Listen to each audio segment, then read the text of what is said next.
کہ ہمارے یہاں بہت سارے لوگ انسان بننے سے پہلے افسر بن جاتے ہیں.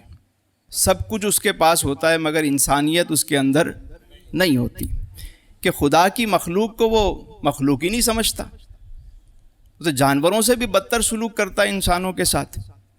یعنی عہدہ تو خدمت کرنے کا نام ہے. میں تو کہتا ہوں ہمارے یہاں یہ جو CSS کرایا جاتا ہے اس میں یہ بھی ایک شک ہونی چاہیے کہ وہ 1 سال جا کے بکریاں چرائے تاکہ اس کے اندر کوئی انسانیت پیدا ہو.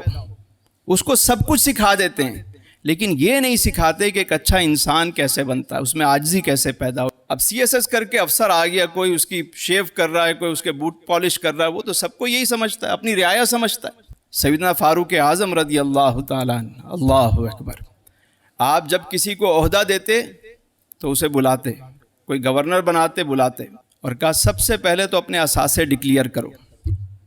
تمہارے پاس کیا ہے میاں؟ تمہیں ہم گورنر بنانے لگے ہیں، پہلے سب سے پہلے اپنے اثاثے ڈکلیئر کرو. اور یہ آف شور نہیں ہوتے تھے کہ چھپا لیے، سب ظاہر ہیں. پہلے لکھو کیا کیا ہے، کتنی بھیڑیں ہیں، کتنی بکریاں ہیں، کتنے اثاثے ہیں، سب لکھوائے جاتے. پھر اس کو بیت المال میں اس ریکارڈ کو رکھا جاتا، جمع کیا جاتا وہاں. اور پھر سیدنا فاروق اعظم رضی اللہ تعالیٰ عنہ 3 شرطیں لگاتے کہ دیکھو 3 باتوں کا خیال رکھنا. پہلی بات تو یہ کہ سائل پہ اپنا دروازہ بند نہیں کرو گے. کوئی رات میں آنا چاہے کہ دن میں، جو ضرورت مند آ گیا آپ کو لبیک کہنا ہے، پہلی شرط.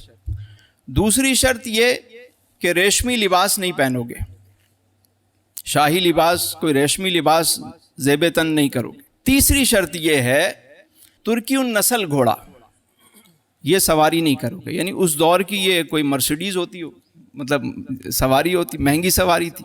ترکی النسل گھوڑا جو ہے وہ استعمال نہیں کرو گے. یعنی عام سواری ہوگی، سائل کے لیے دروازہ کھلا ہوگا اور عام سا لباس پہنو گے. معاملہ طے ہو گیا، گورنر بنا دیا گیا.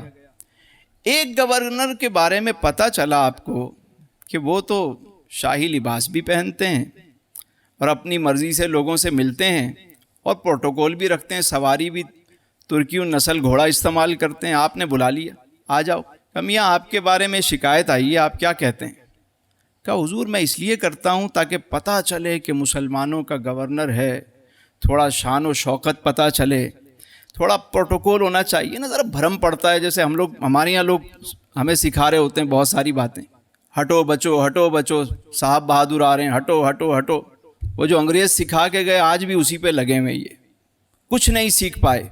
تو آپ نے فرمایا کہ تمہارے بارے میں شکایت آئی ہے کہ تم سائل پہ دروازہ بند رکھتے ہو، ریشمی لباس پہنتے ہو. اس نے کہا حضور تاکہ تھوڑا سا شان و شوکت پتہ چلے. آپ نے فرمایا اچھا.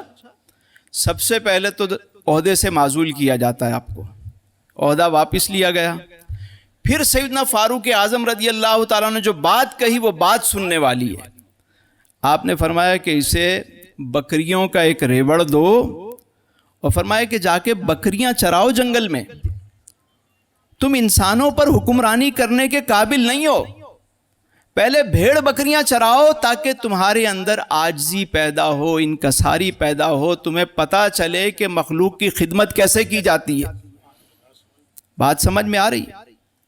تو بہت سارے لوگ ہمارے یہاں، میں تو اسی لیے کہتا ہوں کہ CSS کرانے والوں کو، کرنے والوں کو، کروانے والوں کو چاہیے کہ 1 سال کے لیے اس کو کہیں کہ بکریاں چرائے جا کے، تاکہ کوئی انسان تو بنے. یہ تو میں سب کی بات نہیں کر رہا، لیکن اکثریت ہمارے ملک میں افسر شاہی کا یہی حال ہے.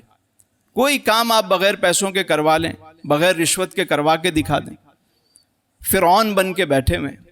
اور جب بھی کوئی فرعون بنا ہے عذاب تو اس پہ آیا ہے، پکڑ تو ہوئی ہے اس کی. تو یہ کیسے بچ سکتے ہیں؟ تو بہت قریب ہے انجام بھی. اب بھی وقت ہے سنبھل جائیں، اب بھی وقت ہے کہ سدھر جاؤ، اللہ کی مخلوق کی خدمت کرو.